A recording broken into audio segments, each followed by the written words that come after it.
Hello, writers and crafters. I'm Valerie Isan. And I'm Eric Mertz.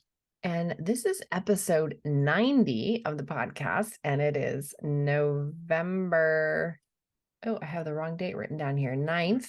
It's November 9th. As we record this, our main topic today is receiving feedback. There's no new patrons this week, but a big squeezy hug and thank you to our existing patrons for believing in us and in the podcast. The podcast is sponsored by our patrons at patreon.com/Valerie Isan. For as low as $1 a month, you can get a shout out on the podcast. You can get a postcard if you give me your address, and we can make announcements for you. There's lots of stuff in the other tiers as well. Mastermind calls, scene analysis, accountability calls. It's really fun over there. So patreon.com/Valerie Isan. I don't think we had any comments this time around. It's been a minute since we have recorded together because there was sickness in the house, etc. So I've been kind of nesting. My update is I've been sort of nesting around my house. I bought some shoe racks. I did a little house blessing with lots of dusting and had a budget meeting with my husband. And we had made a Dia de los Muertos altar, which is still up. I like leaving it up for a wee bit after the holidays. Mm-hmm. Also, the tickets for the Writer Craft Writing Retreat and Workshop are now live. So you can go and register. The regular price is $900. That's 3 days, 3 nights, I think 8 meals. So all your lodging and food is included, and also an hour of coaching from me included as well. And then there's instruction during the retreat, and it's just gorgeous out there. I really love it. I think it's a good value for that price. The patron price is $825 though, so you do get a discount if you become a patron at any level. And there's monthly payment options. So send me a message, or you can just go to ValerieIsan.com/retreat for more information. And that's going to be this summer. Any coming soon updates already. or announcements from you? Yeah, no, not really. I mean, I had the sick last week. You have the sick. It's going around, especially when you have an 8-year-old, now an 8-year-old. The Petri dishes. Yeah, they you can see it go around the classroom too. You can see it you can hear it. He'll talk about, well, this person was out, and then you can do your little like, okay, it's coming this way. It's coming for you. So it's coming for you. Which is fine. It's part of life. What are you going to do? I think a lot of people stress out about getting sick, but it's like, that's probably the worst thing you could do is get stressed out. So lean into it, get better. That's totally true. And I never used to worry about it. I mean, yeah, a cold, whatever. I've always been a fairly healthy person. So I would get my yearly strep throat when I was a kid, and yearly, cold or whatever. And it was no big deal. But since the pandemic and we've been wearing masks everywhere, I was really afraid of like regular germs now. Yeah. So I'm still masking everywhere just because, I mean, I'm quadruple vaccinated now against the coronavirus. Quadruple? 4. Yeah. So I've had 2 boosters after the 2 main vaccines. Ones, the main ones. Yeah. And but then when you got sick, I was like, oh man, I'm like really nervous now about just getting a regular cold because I haven't been sick for 3 years. Yeah. So I'm kind of afraid that a regular cold would just like waylay you, knock you down. Yeah. Yeah. You just got to lean into it, eat that soup, and just be good to yourself. Listen to some audiobooks. I listened to Martha Wells' All Systems Red, which if write this down. Eric's reading All Systems Red.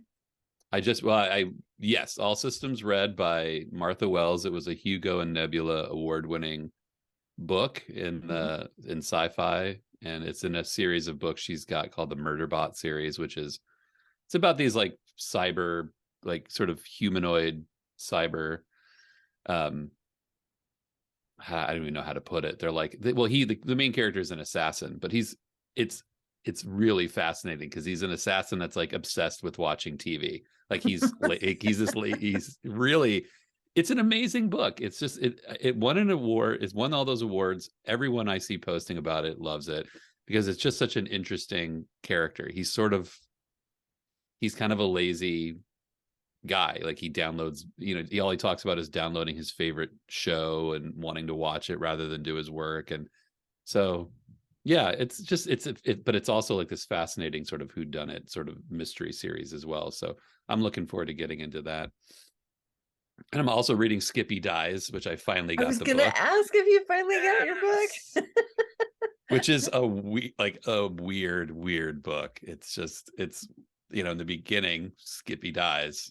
That's like the first 5 pages of the book, and then it's like what it all kind of is about, like what happens, what led up to it, and what happened afterwards, and how it affected this school. And it's very funny, like it's got this really dark Irish sense of humor, and it's also got like mythology and like physics. It's like every one of the characters is such a weirdo. It's amazing. It's hard to read a lot of it because you just want to sit back and relish it and like go slow with it. So highly recommended if anyone wants a wry Irish story about kids in a boarding school. Cool. Okay. Yeah. What about you? What are you on? I've actually read several since I talked with you last. I'm on a really fast reading kick, I guess. Maybe it's the weather and I'm part of the nesting, I guess. So I I was gonna say. finished South of the Buttonwood Tree. I finished The Golden Spoon, and I just finished Mexican Gothic by Silvia Moreno Garcia. That's on Um, the list. Is that good? yeah, it was. It was one of those creepy, dreadful, awesome books. You know what I mean? Like it was definitely a Gothic story. So it Right. had elements of horror in it, but toned down. But also, like, I was thinking about this actually, like, it was a really great book. There's no way I could have watched that movie. Mm. Do you know what I mean? Yeah, I know what you mean. And I thought that I was the opposite. I thought that I could read, that I could watch. No, I guess maybe I'm wrong. I can It always seemed like the reading the book would be worse, because my imagination would make it worse, and that the Right. visual of a movie, I could close my eyes or just not watch that part, and not be like, Yeah, but you had some control. yeah, but actually, if I'm either remembering it wrong or this is the exception to the rule, like it was creepy, but yeah, there's no way I could have watched that movie. A lot of people I know that are into horror and horror adjacent fiction said they loved that. And actually one person I know said that it really shook them. So that seems like it tracks. It's odd. It's an interesting distinction you're making. And now I'm going to think about this because there's definitely some books I've read that I thought I'm glad this isn't a movie because I couldn't handle this. But I always feel like I feel like with a movie, there's so many other elements other than you've got the music, you've got the sound. I guess the auditory things for me are really big. Like, Just the yeah, ambiance. yeah. I But guess I she always feel was better really with the good book. about creating that ambiance, Okay, without sound. So you could that really, tone. you could feel the mist and the fog that was always there, and the sounds, the buzzing, and yeah. So there was a lot of. She did a really good job at that ambiance and setting the stage. It almost bordered. I mean, it was horror, but literary, and it kind of had one of the reviews said it had a slow start, so I was prepared for that, so I didn't really notice it almost even. And and then it kind of reminded me in some cases for this magical realist book by I think it's Ang Yu. She wrote a book called Ghost Music. Don't know that. So I don't want to say too much more because I don't want to like do any spoilers for Mexican Gothic, but there were several times where I was like, ooh, this kind of reminds me of this other book. So Anyway, Well, it's that's what on I my just finished list. reading. Yeah. So I have The Nesting by CJ Cook ready. It was on the table. And then I went to go pick it up to read during lunch yesterday and thought, you know what?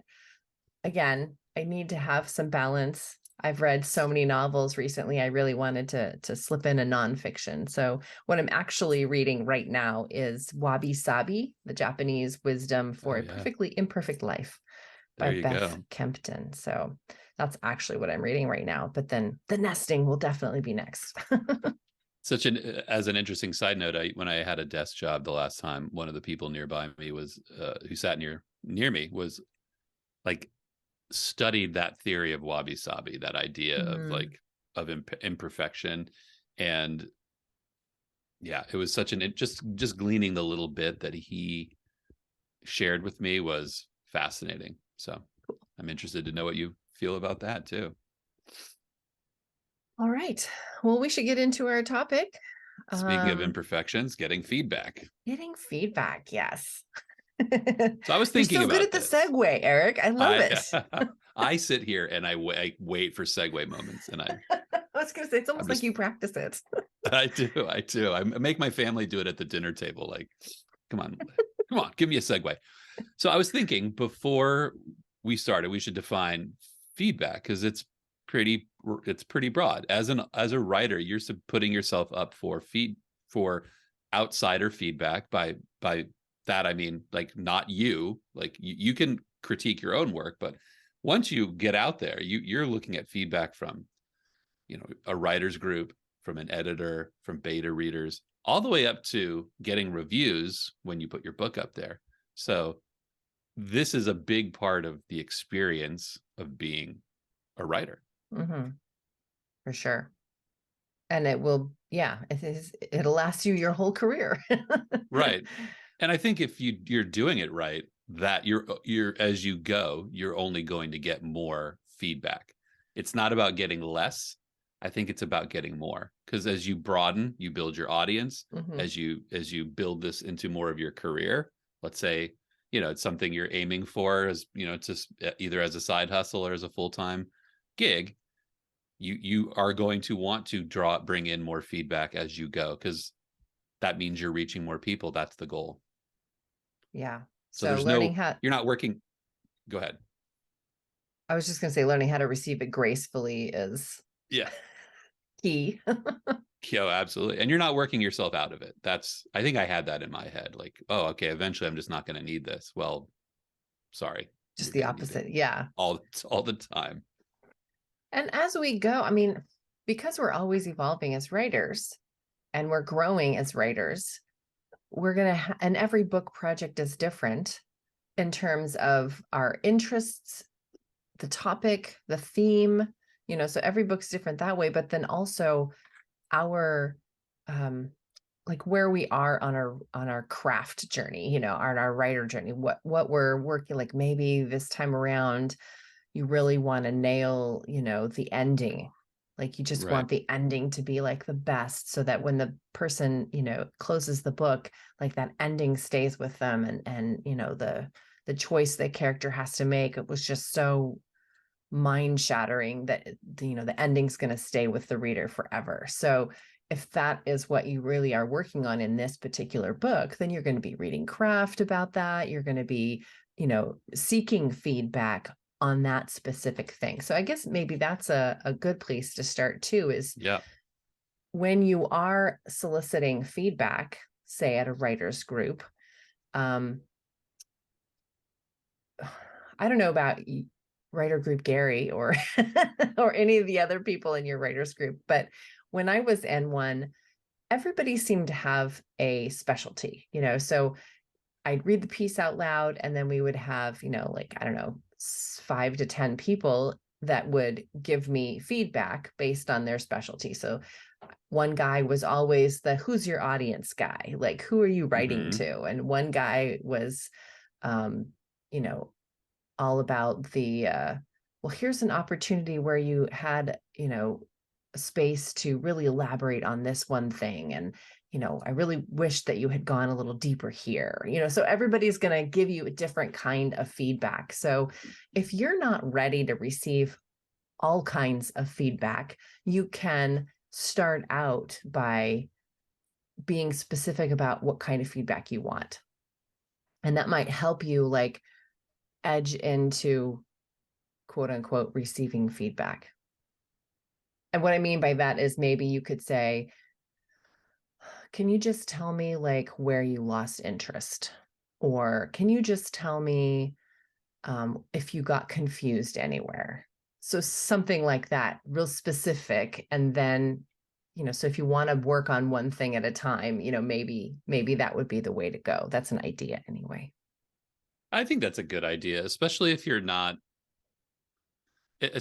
new to a writer's group and new to receiving feedback. I think it's a good way to, I don't want to say soften the blow of getting feedback, because it is still difficult to hand into something that you feel is great and then get back, scene didn't work type of feedback. But I think it also helps you for like, it just, if you're like, you use the example of the ending, if you're turning in those endings, the chapters, and you say, okay, I just want to know that the ending wrapped up in a satisfying way, you're probably keyed into something in that feedback, right? So what you expect to get out of that feedback. And it helped me attune to my own sense about my writing. When I would go in and say, hey, I really want to know about these transitions, because in my mind, I thought these transitions are weak, and I got that feedback that either affirmed or denied that, it just helped me like self-edit a little bit better by honing in on my own things. But I think it's important too to note that, like what you said about the sort of groups, like my group has the same. I have got the person who's very into the structure. I got the person who's very into the details. I've got the person that's very into the character interaction. And so people fit their types, and that can be good and bad, right? Because sometimes I liked it because then you got a full, then you got the full smorgasbord of treatment. You did. I think sometimes for me, when I'm working on something and I'm critiquing my own work as I go, I'll sometimes think, well, what is this person going to think about this? Because this is where they always comment. And what is that person going to think about this? I don't want to make, I found myself, at least from time to time, thinking outside of just the pure writing of it, because I was worried and wondering about what my critique partners were going to think. That's probably the wrong way to take critique. You're writing for you, and then critique comes after. But yes, and I would like to posit that part of why you go to critique groups is to learn how to be a better writer. Find the places. So if you are thinking as you're writing, oh, this transition's he's not gonna like this transition. Why? Well, because right. I see, this is where I should blah blah blah blah. So you're being more aware of your writing and where it needs to change so that it can be good. That's true. That is that true. said, yes, you have to turn off the editor brain when you're writing, and Right. ultimately that's why I stopped going to my critique group after 10 years, because it was messing with my writing. I was sending them first draft material, and I didn't want that to be edited. I wanted to be able to write the whole story first, and then I could. It was too early to start thinking about, commas and So you were stuff. talking about you're writing a 10 chapter story, stuttered there. And as you're writing it, you're turning into submissions, and you had a hard time maybe being 3 chapters in, hearing about feedback about chapters 1 and 2. You just wanted to drive to the finish, get to the end, and then get feedback because you already, okay. I struggle with that a lot, actually. I tend to be ahead. I tend to be submitting to my group something that's finished. And I want to get eventually to the place in my group where I want to be writing chapter 3 while they're critiquing chapter 2, because I feel like I make a lot of my writer mistakes happen. I think we all make we all make mistakes that we know. It's just characteristic of us. And by this point, I know what they are. I just don't know I don't know how to prevent them. I haven't learned that yet. So I feel like I'm looking forward to the challenge of writing along with the group, so that I'm developing as I go. So I that's wonder if interesting. that's because you are pretty locked into your series and your characters, and you have a writing voice. You're Maybe. strong in that. And so I think it could be less helpful if you're still trying to figure out how you want to write, who you want to sound like Right. who your voice sounds like, and so if Right. you're getting that constant feedback as you're trying to write it, that's what stopped me. And Yeah. Interesting. Yeah. That's a reasonable theory, I think. I think if you, yeah, that makes sense to me. But what do you do with it? All right, that's what we're here to talk about. What do you do when you turn in those first two chapters, or let's say it's whatever scenario we've presented, you are going to get a bundle of feedback from that group or from beta readers. I just got a bunch of feedback from beta readers over the last week, and it's been an interesting experience. What do you do when you get it? Like, what's your process? I think I think it's a little bit different depending on where you're getting it from. So It's true. if you're a writers group or beta readers, I feel have a similar vibe because you're getting multiple people's feedback en masse. So the way I would look at that feedback is looking for commonalities and patterns. So if multiple people are saying, yeah, this character just doesn't resonate with me. Scene didn't First of work, all, blah that's blah not blah. very good feedback. Like that's not very specific enough, Oh yeah, which I is know. why I like the story rubric, because then everybody has the same, vocabulary and yeah. Right. But that aside, yeah, if multiple people are saying the same thing, then yes, that's something that you should look at. But then if you're getting like, like when I was trying to get a title for my memoir, that was kind of ridiculous, like I did end up picking the one that most people liked, but it was pretty neck and neck for a long Right. time. Three people said they wanted this one, and three people said they wanted that one, and four people said they wanted this one, so it was just sort of like, okay, I'm not really getting the feedback I need because everybody's saying something different. So one So of oh, go ahead. I was just going to move to the next kind of feedback that you would get. Do you want to say anything about like that I, en masse sort of? Yeah, actually, I do because my experience with beta readers, and I don't go to beta readers often because I do trust my writers group so much with the works in progress that I feel like I get all of my needs met.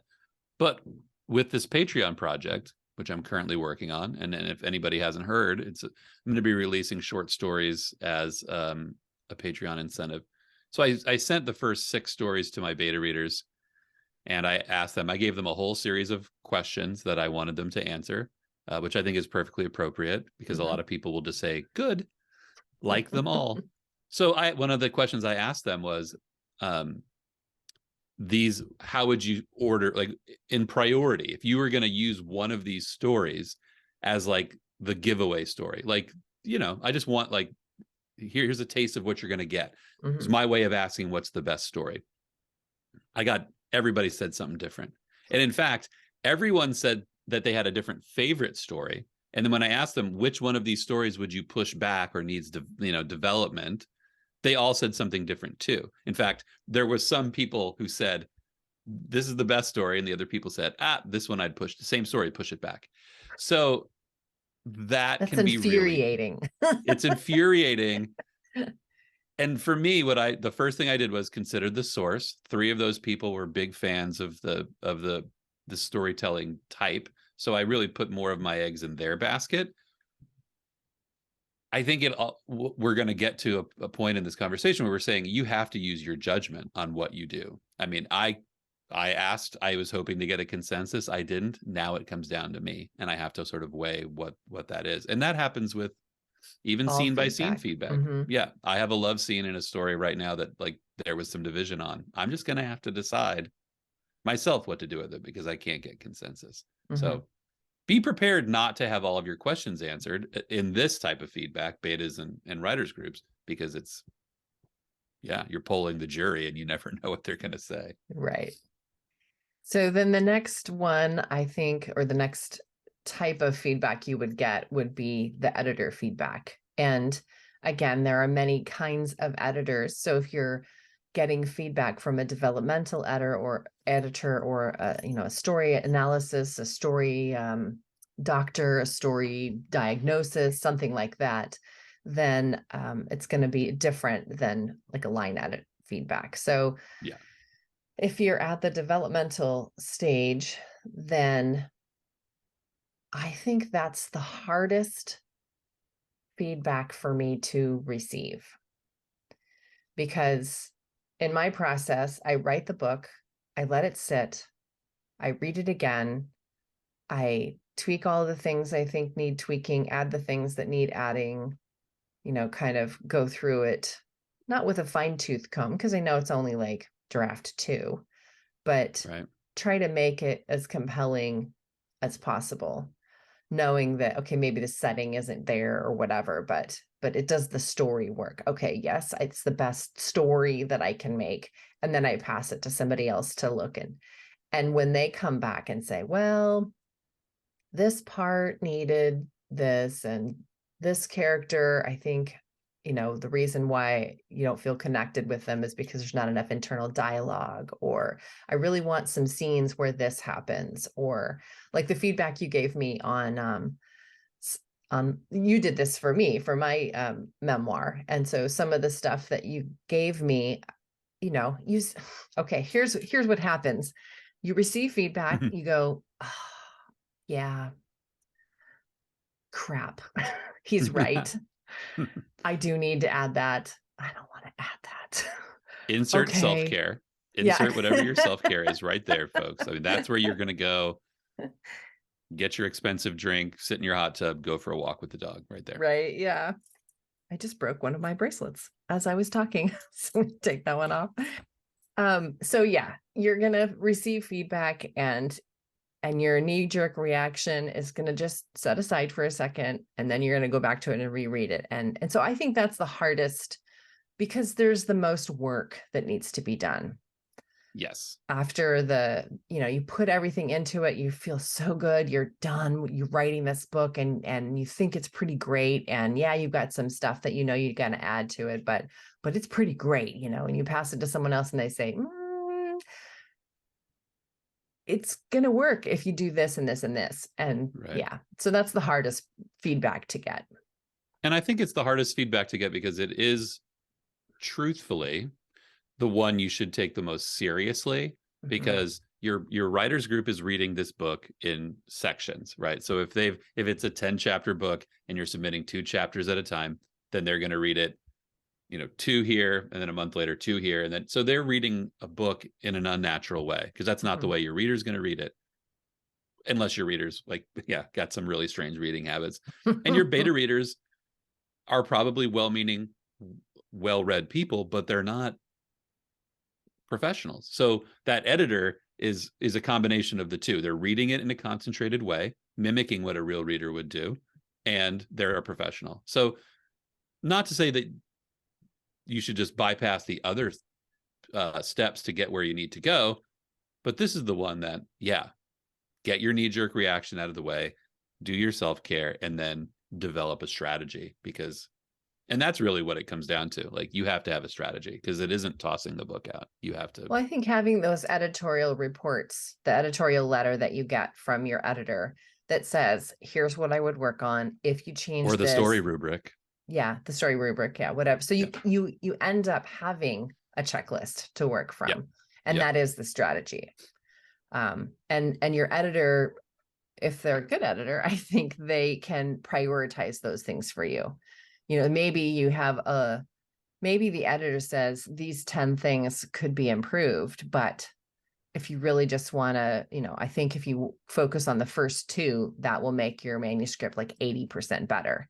So that's also much easier to take. Like, oh, I don't want to have this giant list and this is going to take me forever. It's going to take me a year to fix all this. Right. But if you just concentrate on the top 2, oh, okay, I can do that. That'll only take me a couple months. Okay. And then, as usually when you're fixing one part of the manuscript, other things get fixed along the way. It kind of self-resolves. Yeah, you can look at a lot of feedback and see that to solve this issue and this issue, it's one thing. You just have to redo. Like I noticed that in an early draft of what I'm doing, I've got a lot of feedback about the interaction between a couple of characters and the lack of a different character. Well, okay, so if I remove this character and integrate this character into those scenes, then I've killed two birds with one stone. It's really a lot easier when you're thinking of it globally, the book Hmm. globally, and the edits globally that you're going to make. Hmm. You can it's not as daunting as it would be if you were thinking everything is a single track to repair. Yes, I agree. Um, and one other thing I'll say about the other editor I think that's important is the line editor. And so they're the ones that go through and work on your sentence structure and say like, okay, this scene was really confusing. So if you move it to 3 chapters ahead, it's going to Right. fit better and really fix the grammar and stuff. And so that's really important. And sometimes it's the most expensive part because they are going through every single sentence and it takes, a long time. They are reading it straight through and sometimes they read through it twice. Like I think the line editor is harder for me because now you're talking about like it's really technical stuff. It's easier for me to think about like, okay, how do I make this character shine more? How do I bring more side characters out? How do I create more ambiance? Those things are easier when you're talking about like the sentence structures and where things fall and that kind of thing. Like that becomes a little bit more. I think that's where a single track solution comes into play, right? Because you're Well, like now and you're just talking about the quality of writing. yeah, and I think that is easier feedback to take because, Oh well, yeah, frankly, there's less that you have to do as the author because you have hired a professional. So you know that what they're saying is good. You're paying them money. So why not take their advice? And yeah, if they say that this scene is, confusing, or the sentence, let's say, if they say the sentence is confusing and they would rewrite it this way, I'm going to change it to what they said. I have easy. no, Yeah, I have no ego involved at this point. I mean, I just want it to read smoothly. I want everyone to understand. I've rewritten it, and added everything. I've put my all into it. Now we're just tinkering at this point. Like, so I really, that's my tip, I guess, is to try to take ego out and do everything in service to the story. And so if the story doesn't make sense with this sentence here, or I mean, it's not going to change the whole course of the story, but like if it stops the reader because it's a clunky sentence and they pulls the reader out of the story because they're trying to figure out what you meant by this one sentence, delete the freaking sentence. Like I don't want right. that to happen, so All your scene work just went down the right. drain, and Yeah. So I yeah, tend to, you don't have to make all the changes for sure. So if you get your, on what I'm doing right now, here's a great example. So I am putting all of the line editor changes into my document right now. And I'm pretty much doing everything that she said to do. There is one that I'm kind of, it's catching on me, and I think I have decided to not take her advice on this one thing, but I'm thinking hard about it because language does change over time and the rules of grammar do change over right. time. So remember when you're the typewriter, you had 2 spaces after each sentence. Oh boy, this one. When it went to one, Oh God, man, it took me like a year or more to like, wrap my head around yeah, that and to stop putting two spaces after periods, after sentences end. So that's kind of the example. So in this case, it's the comma before the word to, TOO, at the end of yeah, the yeah, sentence. I always put a comma there. You put the comma before a to or also or, however, all those like little, I forget the name of the word, but it's a certain word and you put a comma before you put that word at the end of a right. sentence. And apparently that's no longer the case. and it looks Wait, really what? weird for me and I just don't really like it and I think I'm going to leave it in, but I have to be okay with, you got to go with the times. Yeah, You you got do. to accept the changes in the grammatical rules, or readers are going to start noticing it. So, Eh, Yeah, yeah. yeah. So you don't have to Those things. take all of the changes that your editor suggests, but I kind of would at the beginning, like that developmental editor, or if you don't know your grammar really well and they're saying, yeah, you should be doing this, and you paid the professional, listen to the professional advice. I think, yeah, I would say you don't have to take everything that all the feedback you get. I think early on, I completely agree. It's probably in your best interest to take as much of it to heart as you can as possible because you are educating yourself. I would also caution anyone to think that, first book is different than 10th book. Your 10th book, you're still educating yourself. You said this early on. Every book is different. Your writer journey is different. You're a different human when you're writing book 10 from the one who wrote book one. So just keeping that in mind. And I think you said something, and we should have said earlier on, but I think getting your ego out of the way, such a huge part of it, because I got into that a lot early on where I would get feedback and I would say, well, this person just didn't get it. Well, here's the thing. They didn't get it because it wasn't clear. They didn't get it because it wasn't well written. It wasn't because they were flawed. It was because the writing needed work. And I think that actually kind of leads me into the whole talk about segues, reviews. And that's the Yes. last feedback you get uh, after you've published, after you've put it out, after you've asked the world to buy and review your book. You're going to get feedback. It is probably, for me, it's the hardest to deal with of all of it, at least was in the beginning, because there's a finality to it. Whereas in early on, you get those, you get your beta reader saying, hey, the scene ends too early, or characters aren't developed. You can go in and fix that. You're still in the living document. Now with a review, the book is done. This is a statement on where it ended up. And that can be really, that first 1-star review is horrible, but it's the best thing for you because Then it it's kind of done. just breaks the seal. Okay. Yeah.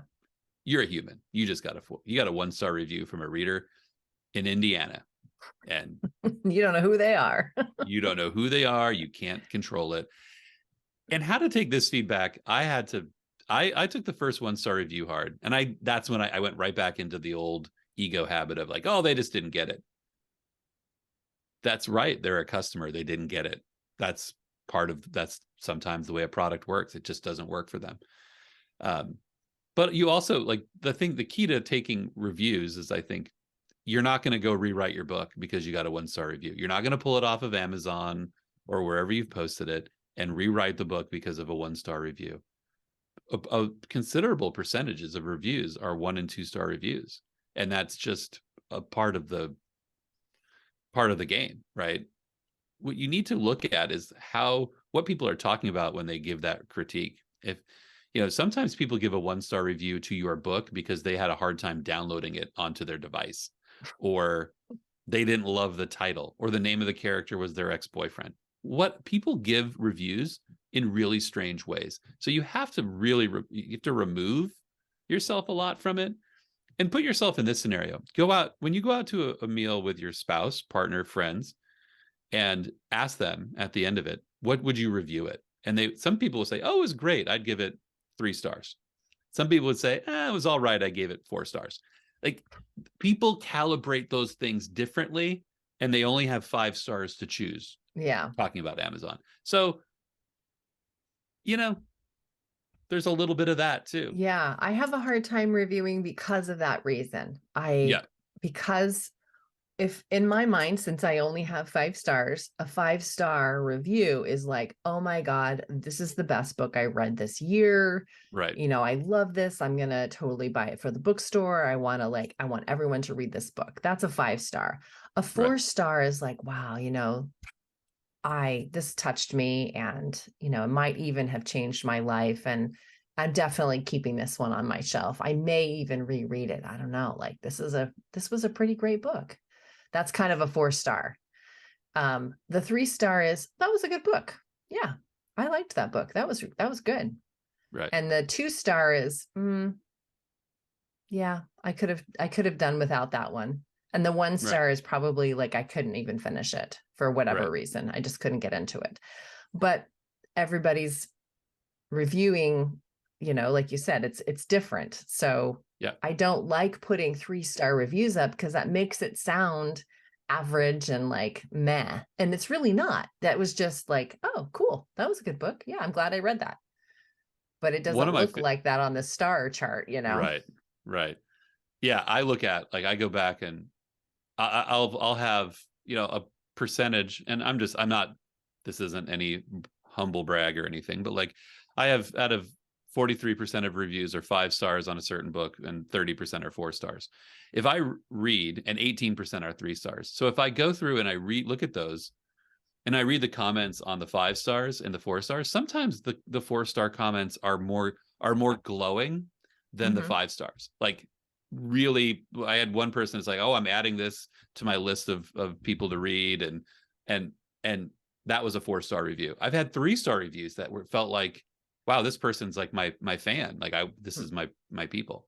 So again, like, you're putting yourself up to, and we could have a whole episode about what, the internet and comments and getting too caught up in it and what Yeah. that does to your So here's, psyche. yeah, Yeah. here's I don't even read reviews.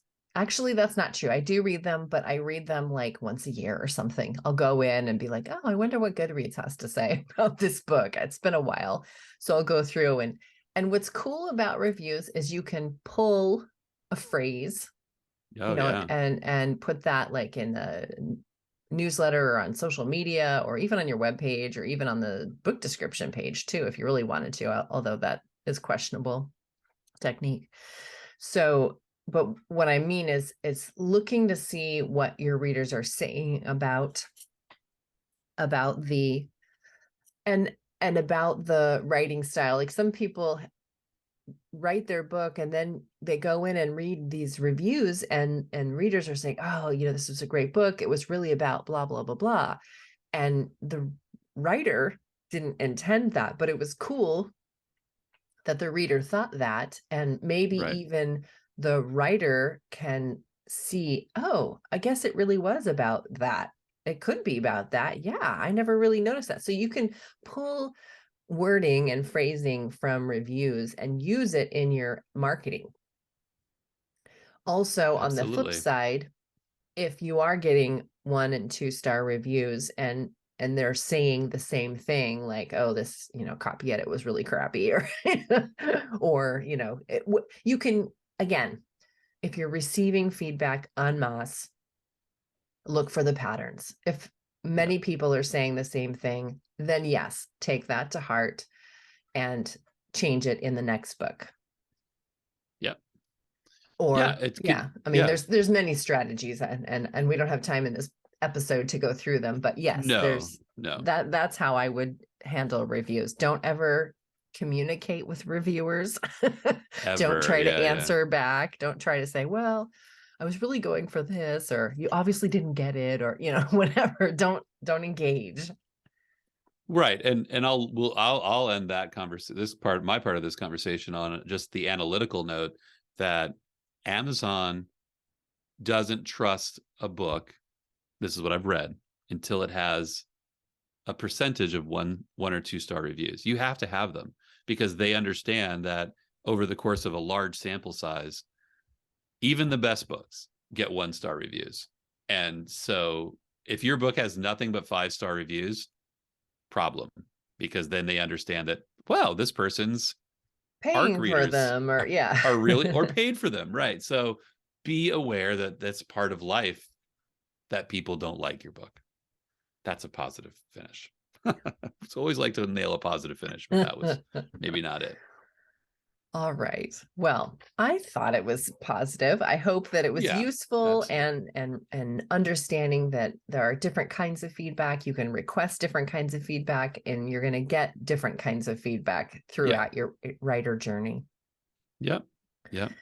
All right. Well, thanks for talking with me this week about this Absolutely. My topic. And pleasure. Thank next you. week, we're going to be diving into a little bit of the nitty gritty of indie publishing and some of those things that you might not think about when you're getting ready to publish a book. And that's kind of the place that I'm at right now with my memoir. I'm starting to get into the nitty gritty of the behind the scenes stuff that you Oh, this do is to fun. publish a book. So that's what we'll talk about next week. And It's a fun topic. happy writing. Absolutely. Happy writing to you and everybody. All right. Bye for now. Bye bye.